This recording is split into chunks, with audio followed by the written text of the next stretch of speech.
Sebastián Mantilla, director del Centro Latinoamericano de Estudios Políticos, CELAEP, es nuestro siguiente invitado en Primera Impresión para hablar acerca de las reformas electorales que se han planteado desde distintos sectores. Muy buenos días, gracias por estar hoy con nosotros en Primera Impresión. Gracias por estar aquí, un gusto dirigirme a su distinguida audiencia.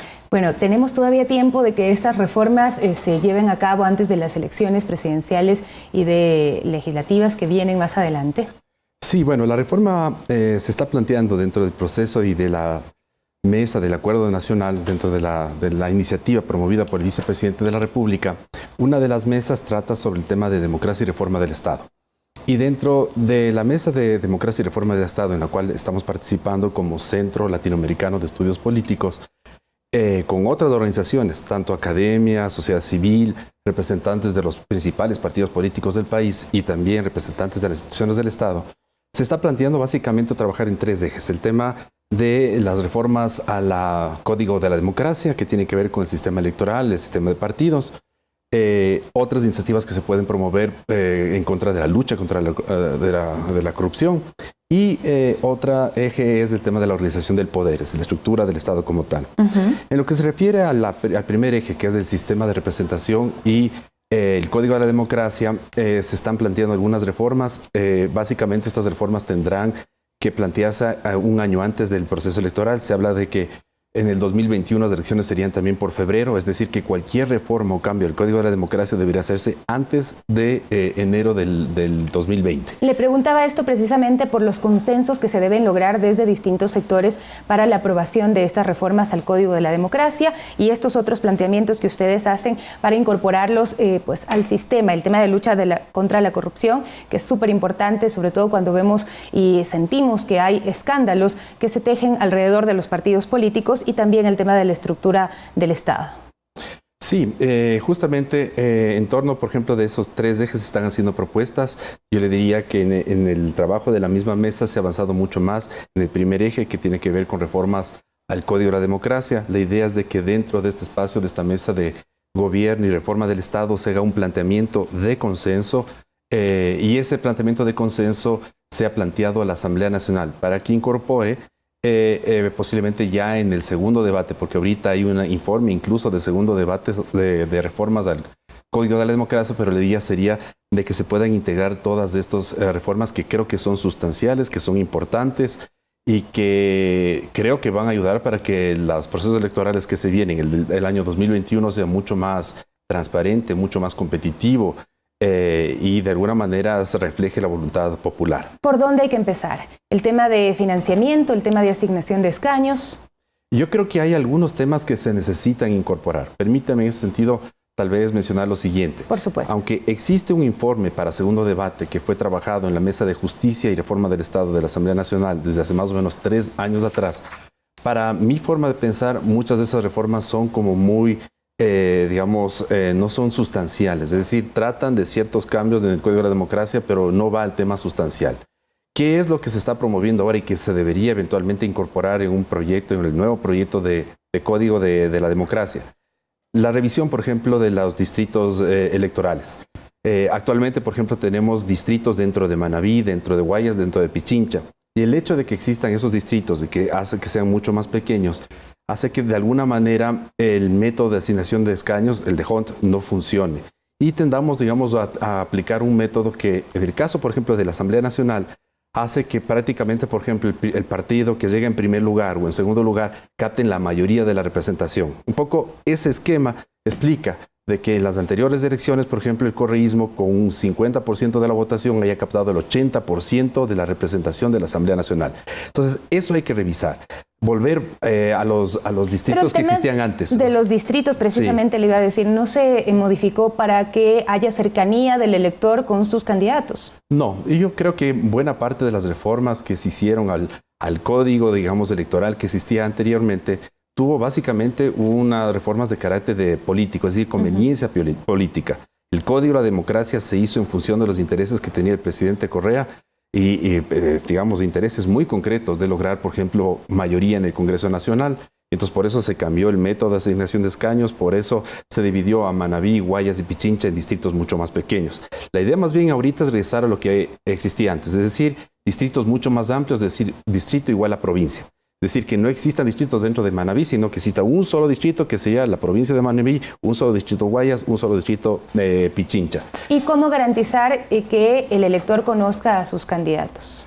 Claro, ese es otro tema. Yo le digo, dentro solamente de las reformas al Código de Democracia hay muchos temas que se deberían incluir. ¿Por qué?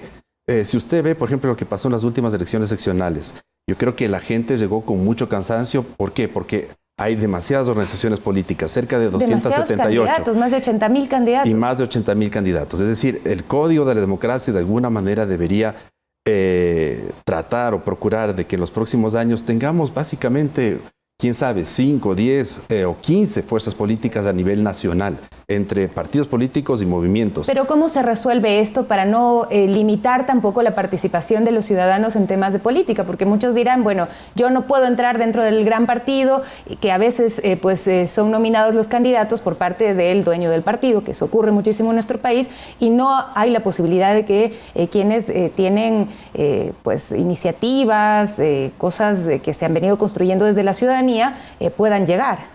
O sea, lo lógico es, como pasa también en otros partidos, como pasa en otros países, de que igual grupos que están en cantones, en sectores mucho más específicos, puedan participar, pero puedan participar dentro del esquema y de la democracia interna que existe dentro de cada partido, a nivel nacional y a nivel provincial. Entonces, yo creo que hay que más bien fortalecer para que tengamos un sistema de partidos sólido, que existan no demasiados partidos, y de que obviamente si el que quiere participar en política que lo haga por los canales que se deben hacer.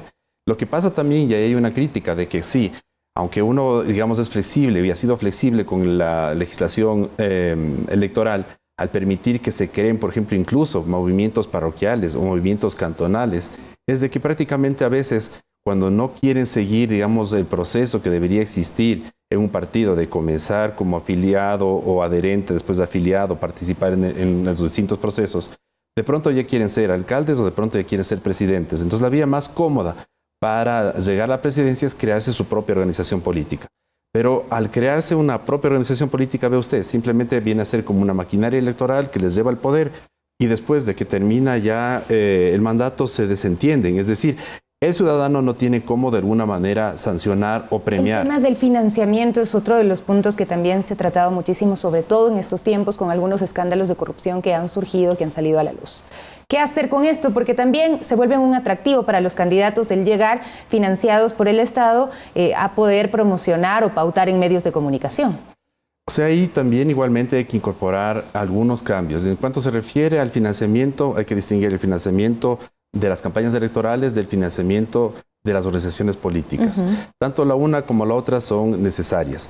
Y en lo que se refiere, por ejemplo, al financiamiento de las campañas electorales, usted ve que hay o puede existir un financiamiento del sector privado y del sector público. En cuanto se refiere al sector privado, ve usted que incluso se habla de que los costos de la política han aumentado, de que, por ejemplo, eventualmente para una presidencia de la República se requieren millones de dólares para poder llegar a la presidencia de la República. Entonces se está hablando de que eventualmente para transparentar todo esto se pueda aumentar el límite del gasto o el límite del aporte, digamos, del sector privado. Pero ¿y la transparencia, que es lo más importante? Que puedan ellos decir quiénes son los financistas de las campañas. Eso debería igualmente obligarse a través de un articulado y se está justamente tratando en estas reformas para que los partidos políticos transparenten sus cuentas. Eventualmente puedan eso subir una información a un sitio web y que uno pueda ver quién está financiando, por ejemplo, a un partido político. Ahora no tienen muchos mecanismos, ni siquiera el Consejo Nacional Electoral, para revisar todos los gastos de campaña o para generar sanciones a los partidos políticos. Yo creo que no tiene las suficientes herramientas legales, pero también, por otro lado, yo le diría que prácticamente igual. Lo que pasa, por ejemplo, actualmente en términos electorales, en términos políticos, depende mucho también de la calidad de los miembros del Consejo Nacional Electoral.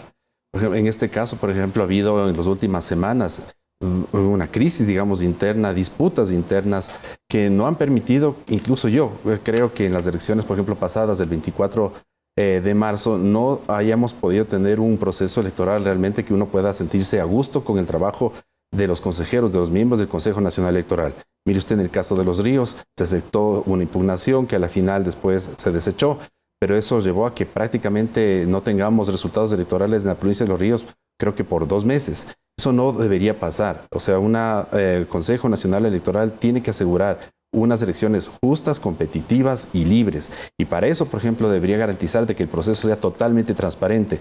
Hay unas elecciones en la fecha indicada y básicamente, si es que no se anuncian los resultados de ese mismo día, en 2 o 3 días debería ya estar eso a nivel nacional. Entonces, creo que también mucho depende no solo también de la ley, sino también de cómo se ejecuta la ley. En muchos casos, por ejemplo, vemos que la ley no se ha estado cumpliendo.